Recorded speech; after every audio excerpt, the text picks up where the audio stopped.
আজকে তো আমার জন্মদিন, কি খাওয়াবি বল আমাকে? আজকে তো আমাদের ভেজ, মানে তুই যেদিন থেকে এসেছিস সেদিন থেকে কিন্তু আমাদের বাড়িতে ভেজ রান্না হচ্ছে। আর কিসের জন্য হচ্ছে সেটা তো কালকে তোমরা জানতেই পারবে। আর আজকে আমার বোনের জন্মদিনের জন্য এই যে আজকে আয়োজন করা হয়েছে, এখানে স্যালাড কাটা হয়েছে, এখানে শসা, গাজর, টমেটো আছে আর সঙ্গে কাঁচা লঙ্কা। আর এখানে দেখো, এখানে কিন্তু আমি ফ্রাইড রাইস, মানে ফ্রাইড রাইসের সব সবজি এখানে বসিয়ে দিয়েছি। আর এখানে এই যে চালটা হয়ে গেছে কিন্তু। আর এখানে এই যে এখানে আছে হলো পনির এবং আলুর তরকারি। এই দিয়েই কিন্তু আজকে রান্নাটা হচ্ছে। আর রাত্রে কিন্তু জমিয়ে খাওয়া দাওয়া হবে আর কেক কাটিংও হবে, তোমাদের সবাইকে দেখাবো। টাটা। বোনের জন্মদিনের কেক কাটার আগে কিন্তু আমাদের বাড়িতে আরেকটা অনুষ্ঠান আছে, সেটা হলো কালকে। আর এখানে দেখো তার জন্য কিন্তু এই যে বাসন টাসন সব বের করা হয়েছে পুজোর। আর এই যে এখানে কিন্তু মামি বাসন সব মাঝামাঝি করছে। আর এখানে এই যে নিবারণ। আর অনেক কাজ আছে, কালকে তোমাদের সবাইকে দেখাবো। আর তার আগে বোনের জন্মদিন আছে, কেক কাটিং হবে, সেটাও তোমাদেরকে সবাইকে দেখাবো। মামা তুমি কি করছো গো?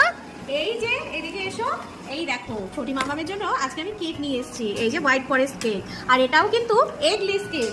তোমরা তো সবাই জানোই, তোমাদেরকে তো বলতে বলতে একদম পাগল করে দিলাম যে আমাদের নিরামিষ চলছে। আর এই যে দেখো, এই যে হোয়াইট ফরেস্ট কেক, এটাই কিন্তু বোনের জন্য আমি নিয়ে এসেছি। তো চলো এখন কিন্তু কেক কাটিং হবে। তো এই দেখো এখানে কিন্তু এই যে কেক রেডি। আর এই যে বার্থডে গার্লের ছেলে। আর এই যে এটা আমি বুনুকে গিফট করেছি। তো বুনু কেমন লাগছে? এটা খুব ভালো লাগছে, থ্যাংক ইউ। হ্যাঁ, এই যে দেখো বার্থডে গার্ল কেক কাটতে বসেছে, এখানে সবাই চলে এসছে। আর এখন কিন্তু কেক কাটা হবে।